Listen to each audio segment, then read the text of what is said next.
কান্নাও পায় আবার হাসিও পায়। যখন ছোট ছিলাম ভাবতাম কখন যে বড় হব। ছোটবেলায় পড়ালেখার শাসন সহ্য করতে না পেরে মাগরিবের পরে পড়তে বসা, ভোর সকালে উঠা, শীতকালে পড়ার জন্য ল্যাব থেকে উঠা যাওয়া, সূর্য উঠে নাই স্কুলের দিকে চলে যাওয়া, মাদ্রাসার দিকে চলে যাওয়ার সে কষ্ট, দুপুরবেলা প্রাইভেট পড়া, এই যে একটা চাপের মধ্যে ছিলাম আমরা সবাই। সবারই ধারণা ছোটবেলায় কখন যে বড় হব, কখন যে বড় হব, কখন যে কলেজে যাব, কখন যে ভার্সিটিতে থাকবো। কারণ কলেজ গেলে, ভার্সিটি গেলে কেউ আর শাসন করবে, কেউ আর বকা দিবে, মাগরিবের পরে পড়তে না বসলে আর কেউ শাসন করবে। আজ বড় হওয়ার পরে সবারই মনের ইচ্ছা চাওয়া, ইস আরেকবার যদি ছোট হতে পারতাম, ইস আরেকবার যদি স্কুল বন্ধ হয়ে মামার বাড়ি নানার বাড়ি যেতে পারতাম, ইস আবার যদি ছোট হয়ে সেই কাল বৈশাখী ঝড়ের মধ্যে আম কুড়াতে যেতে পারতাম, ইস আরেকবার যদি ছোট হতাম তাহলে স্কুল বন্ধ দিলে বেড়াতে যেতাম, শীতকালের আনন্দ অনুভব করতাম। শাসনটাকে এখন খুব মিস করা হয়। মায়ের বাবার শাসন, তাদের শাসন যে বিরক্তকর কারণ ছিল, আজকে সেই শাসনটাই বারবার মিস করতেছে। চোখটা বন্ধ করলে একটু খেয়াল করে দেখবেন, আমরা স্কুলের দিন মনে হয় এই তো কিছুদিন আগে স্কুল পার করে এসেছি, মাদ্রাসা পার করে এসেছি, এই তো কিছুদিন আগে। দেখেন কতটা বছর চলে গিয়েছে, কতটা বছর পার হয়ে গিয়েছে। আমরা ধীরে ধীরে দুনিয়ার হায়াতের শেষের দিকে চলে যাচ্ছি, কবরের জীবনের দিকে চলে যাচ্ছি। আল্লাহ আমাদের সবাইকে একটু বুঝার তৌফিক দান করুন। আফসোস করে কেউ কিছু পাইছে এ পর্যন্ত?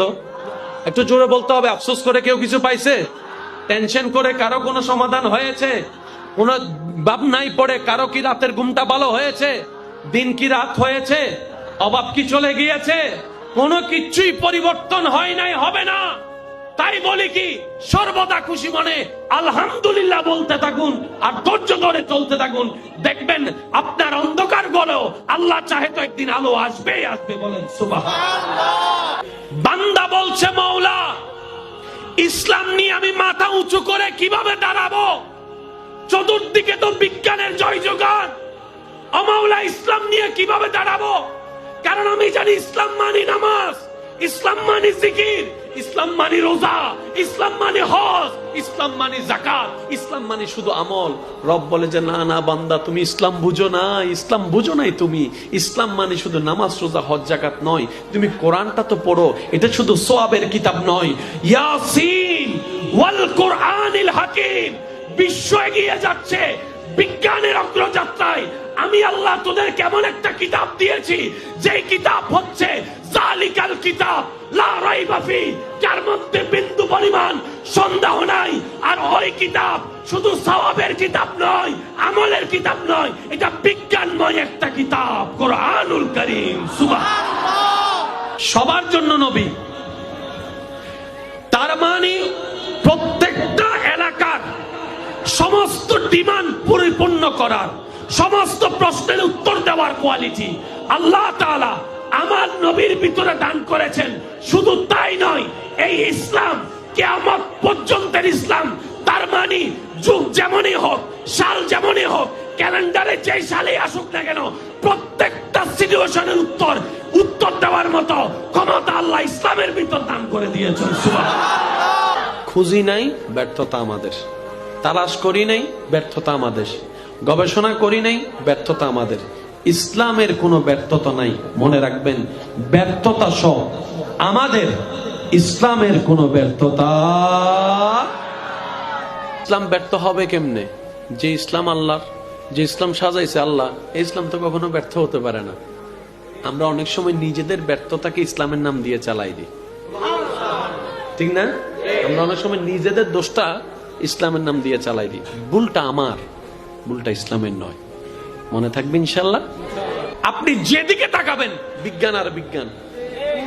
মোবাইল বিজ্ঞান, ক্যামেরা বিজ্ঞান, ফেসবুক বিজ্ঞান, ইউটিউব, জোরে জোরে বলেন, টুইটার বিজ্ঞান, গাড়ি বিজ্ঞান, মার্সিডিস বিজ্ঞান, প্রাডো বিজ্ঞান, বিমান বিজ্ঞান, হেলিকপ্টার বিজ্ঞান, ওই রকেট বিজ্ঞান, স্যাটেলাইট বিজ্ঞান, সবকিছু বিজ্ঞানের। এমন একটা কোরআন আল্লাহ আমাদেরকে দিয়েছেন,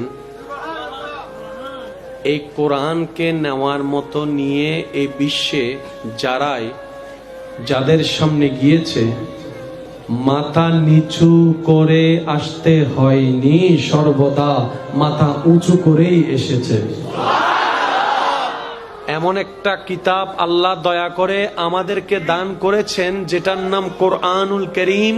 এটা এমন একটি কিতাব, বিশ্বের বড় বড় অনেক জ্ঞানী গুণীরা এই কোরআনের ভুল ধরতে গিয়ে কোরআন পড়তে পড়তে কোরআনের সৌন্দর্যের জ্ঞানের প্রেমে পড়ে ইসলাম ধর্ম গ্রহণ করেছে।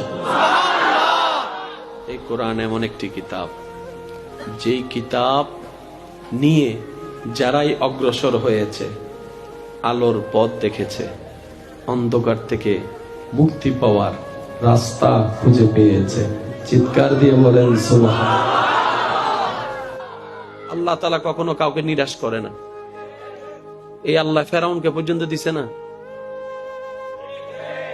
ফেরাউনের মতো বাটপারকে পর্যন্ত আল্লাহ দিছে না, নমরুদের মতো বাটপারকে পর্যন্ত দিছে না, আমাদেরকেও দিতে পারে। তো হয়তো দিচ্ছে না, এই সময় আমাদের জন্য এটা ভালো নয় যেটা আমরা চাচ্ছি, সেজন্য দিচ্ছে না। আল্লাহ আমাদের সবাইকে একটু বোঝার তৌফিক দান করুন। কারো মনে কোনো কষ্ট আছে, কোনো দুশ্চিন্তা আছে, মনে রাখবেন এই একটা কথা, আমাদের জীবনে যাই কিছু হচ্ছে, দুঃখ কষ্ট অভাব অনটন, সবকিছুর জন্য কিন্তু আমরা নিজেরাই দায়ী। আমরা নিজেরাই দায়ী। আমাদের দোষে আমরাই গর্তে পড়তেছি, আমাদের নিজের পায়ে নিজেরাই কুড়াল মারতেছে। আচ্ছা, যেমন একটা কথা বলি, দিন দিন মানুষের কি হায়াত বাড়তেছে না কমতেছে? ভাইয়া জোরে বলেন, আরো জোরে বলেন। এই কথাই তো কারো কোনো দ্বিমত নাই। এবার এটা সম্পর্কে নবীজি কি বলেছেন সবারই জানা, শুধু স্মরণ করিয়ে দেওয়ার নিমিত্তে বলা। নবী বলছেন, যদি তুমি চাও তোমার হায়াতে বরকত হোক, তাহলে আত্মীয়তার সম্পর্ক ঠিক রাখিও। যদি তুমি চাও তোমার হায়াতে বরকত হোক, তাহলে আত্মীয়তার সম্পর্ক ঠিক রাখিও। সে ঠিক রাখতে না চাইলেও তোমার হক তুমি আদায় করিও। সে কথা বলতে না চাইলেও তোমার কথা তুমি বলিও। সে খেয়াল না রাখলেও তোমার খেয়াল তুমি রাখিও। যেই রাখবে তার হায়াতে বরকত হবে, এটাই ইসলামের ফায়সালা। এবার আপনি দেখেন হায়াত কেন কমে যাচ্ছে প্রশ্ন করলে আপনার আমরা সবাই উত্তর দিব সহজভাবে। আমরা আত্মীয়তার বন্ধন রক্ষা করতে পারতেছি না বলে আমাদের হায়াত দিন দিন কমে যাচ্ছে। হায়াত কমার যতগুলা কারণ, তোর মধ্যে একটা কারণ হচ্ছে আমরা আত্মীয়তার বন্ধন রক্ষা করতে পারি না। আল্লাহ আমাদের সবাইকে একটু বোঝার তৌফিক দান করুন। আর একটু জোরে বলেন না। এবার সত্যি করে বলেন, আল্লাহ আযাব দেয় নাকি আমরা নিজেরাই গর্তে পড়ি? আমি আওয়াজ শুনি নাই, সবাই মিলে বলেন। আমরা নিজেরাই গর্তে পড়ি। দিন শেষে দোষ দিই আল্লাহরে। আল্লাহ কি বলছিল প্রেম করতে যাইতে? তিতে সেকা হাইয়ে বেকা হইয়ে ফাঁসি হাই বিলিয়ে দে। এই জন্য আমাদের তো আল্লাহ কি হই না প্রেম করতে যা, তোরা ফাটাই দে কলেজ, তুই কলেজে দে না যাবি। তোরা ফাটাই দে বই ভরিবে, তুই বই না ভরিবি। তুই বই কলেজ না ভরি ফার কর জায়গা বড় লাগি না ভেস ওয়াজু রহ না লাগি না ভেস। আল্লাহ ফাটাই না আর আগে দি। এই জন্য আমাদের তো আল্লাহ ফাটাই না আর আগে দি। আল্লাহ যাইতে হই না আর আগে দি। 6 মাস বাদে যাতে বেহাও গি, তারপরে বলে গিয়ে দিবে।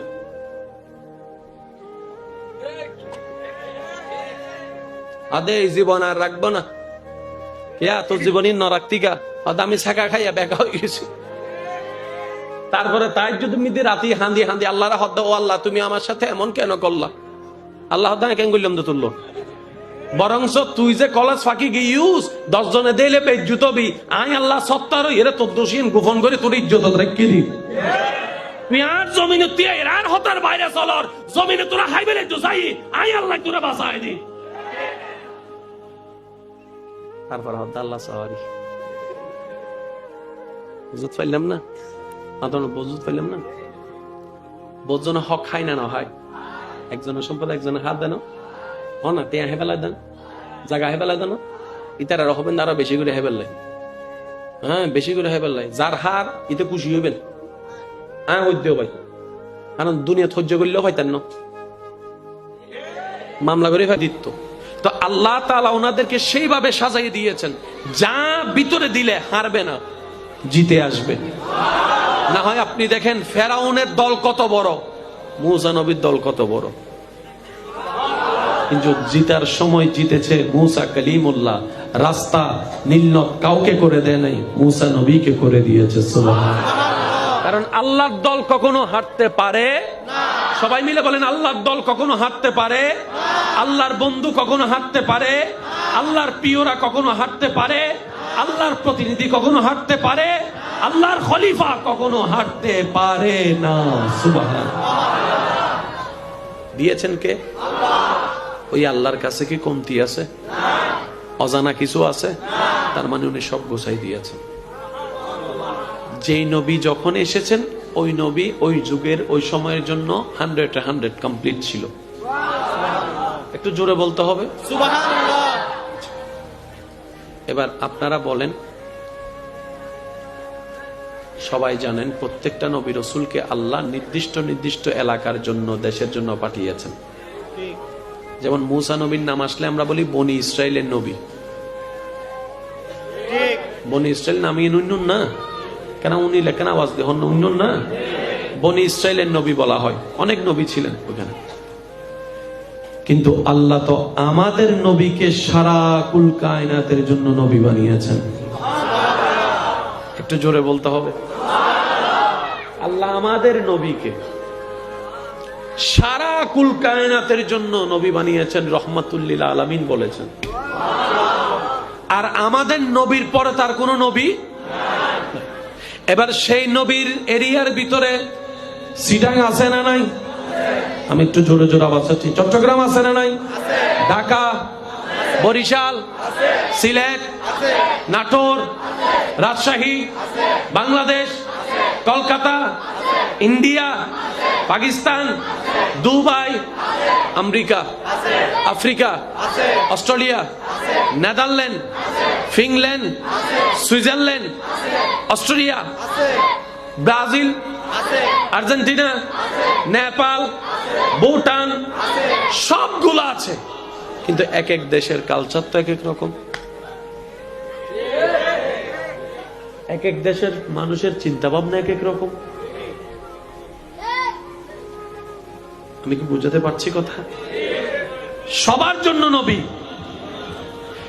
তার মানে প্রত্যেকটা এলাকার সমস্ত ডিমান্ড পরিপূর্ণ করার, সমস্ত প্রশ্নের উত্তর দেওয়ার কোয়ালিটি আল্লাহ তাআলা আমার নবীর ভিতরে দান করেছেন।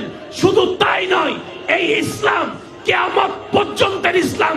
তার মানে যুগ যেমনই হোক, সাল যেমনই হোক, ক্যালেন্ডারে যে সালেই আসুক না কেন, প্রত্যেকটা সিচুয়েশনের উত্তর দেওয়ার মতো ক্ষমতা আল্লাহ ইসলামের ভিতর দান করে দিয়েছেন। সুবহানাল্লাহ। আল্লাহ বুঝার তৌফিক দান করুন। আমিন। 1971 সালের বরিশাল বাজার আর 2023 সালের বরিশাল বাজার কি এক? নামাতের তো না। কিন্তু 1971 সালের যে ইসলাম 2023 সালেরও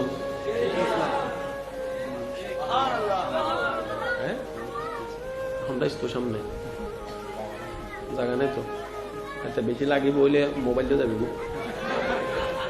ওয়া বারবার হয়ে না, কিন্তু মোবাইল সাবধান। ওয়া মাইকের আওয়াজের দুজার আর কেউ আইসো এনে করোনা টরোনা তাই তারে আবার একবার বলেন মারহাবা। মারহাবা। সেই নবীর উম্মতরা মন খুলে একবার দরুদ শরীফ পড়েন। আল্লাহুম্মা সাল্লি আলা